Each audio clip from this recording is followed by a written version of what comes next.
যে, তা এতদিন বাদে বৌদির কথা মনে পড়লো? না আসলে সেরকম ব্যাপার না বৌদি, মনে তো সবসময়ই পড়ে। আসলে দাদা নেই বলে আসি না, আশেপাশের লোক কে কি ভাববে। দেখো, আশেপাশের লোক কে কি ভাবলো তা নিয়ে আমার কোনো যায় আসে না। আর তুমি আগে ঘরে এসো তো। আচ্ছা চলো।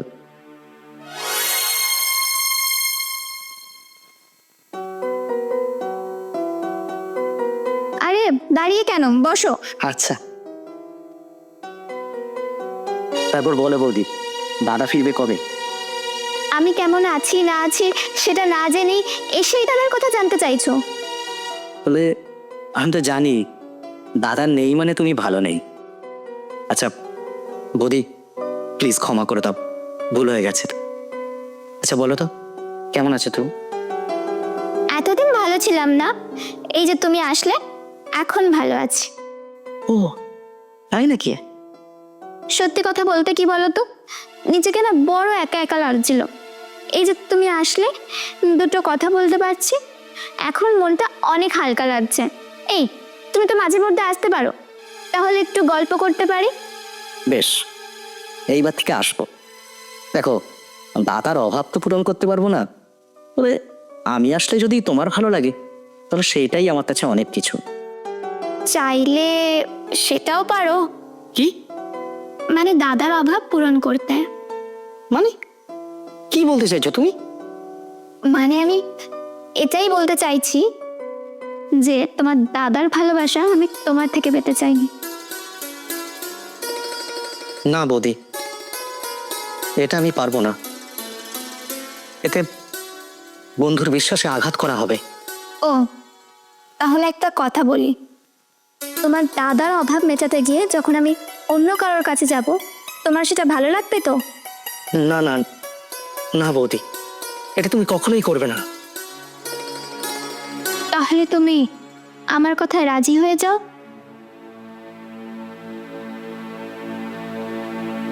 ঠিক আছে বৌদি, তুমি ওকে দুটো দিন সময় দাও। মাত্র কিন্তু দুটো দিন। আচ্ছা ঠিক আছে, আমি এখন আসছি।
হ্যালো।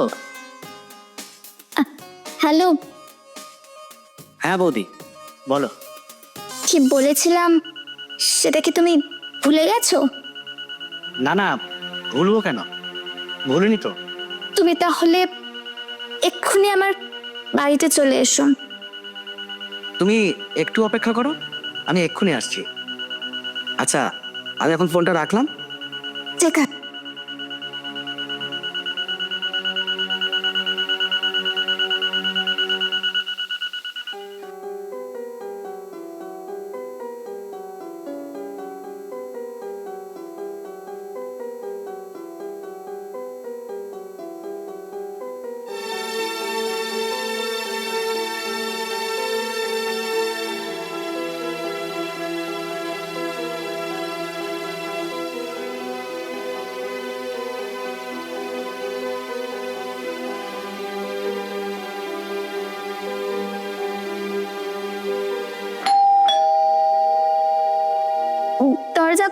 আছে, ভেতরে চলে আসো।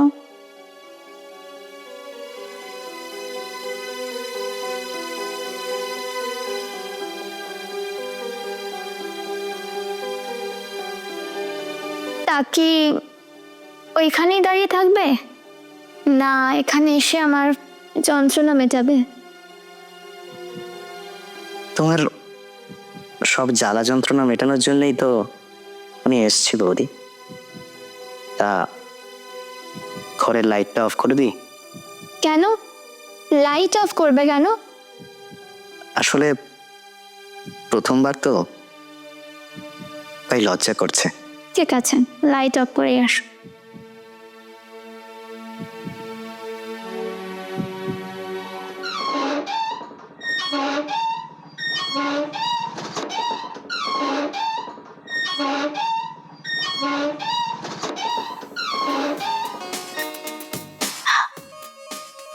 আজ মনে হলো জীবনের সব সুখ ফিরে পেলাম। এ কি তুমি? অমিত কোথায়? বৌদি আমি এখানে। আর আমি আসাতে মনে হয় তুমি খুশি হন? না না, খুশি হব না কেন, ভীষণ খুশি হয়েছে। কিন্তু তুমি? আমি আমি এখানে কি করে এলাম? এই বিছানায় তো অমিতে থাকার কথা ছিল। এটাই তো ভাবছো? দাঁড়াও, তোমাকে সবটা বুঝিয়ে বলছি আমি।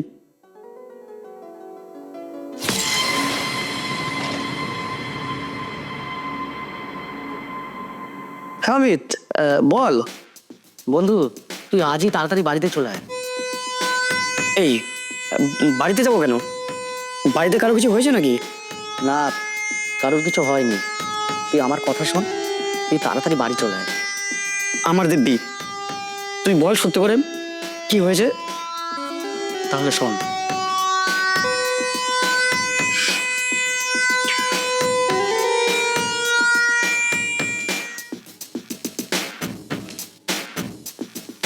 আমি তোর সব কথা বুঝতে পারলাম, কিন্তু যে মানুষটা আমার ভালোবাসা ভুলে অন্য একটা মানুষের সাথে সম্পর্ক করতে চাইছে, তার জন্য আমি বাড়ি ফিরে কি করব? বন্ধু আমি বলছি এখনো কিচ্ছু হয়নি, সব ঠিক হয়ে যাবে। তুই তাড়াতাড়ি, যত তাড়াতাড়ি পারিস আজকে বাড়িতে চলে আয়। আচ্ছা ঠিক আছে, তুই রাখ, আজ আমি রাতে ফ্ল্যাটে আসছি।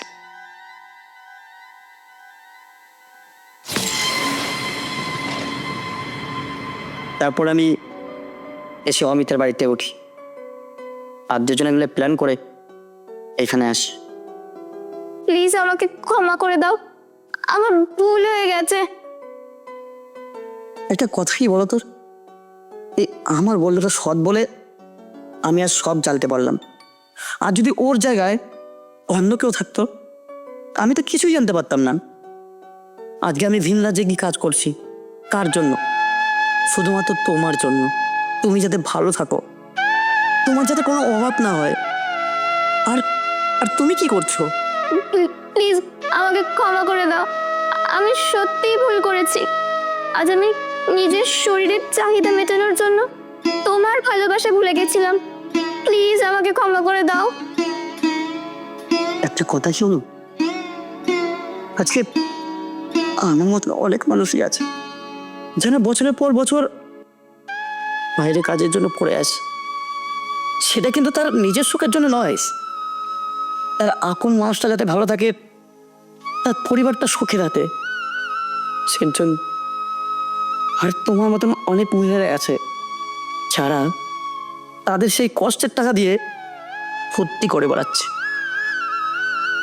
আর এই সমাজে তোমার মতনই যে মহিলারা আছে, তাদের কাছে আমার খরচের অনুরোধ, প্লিজ এমনটা করবেন না। একবার সেই মানুষটার জায়গায় নিজেকে রেখে দেখুন, তাহলে সব বুঝতে পারবি।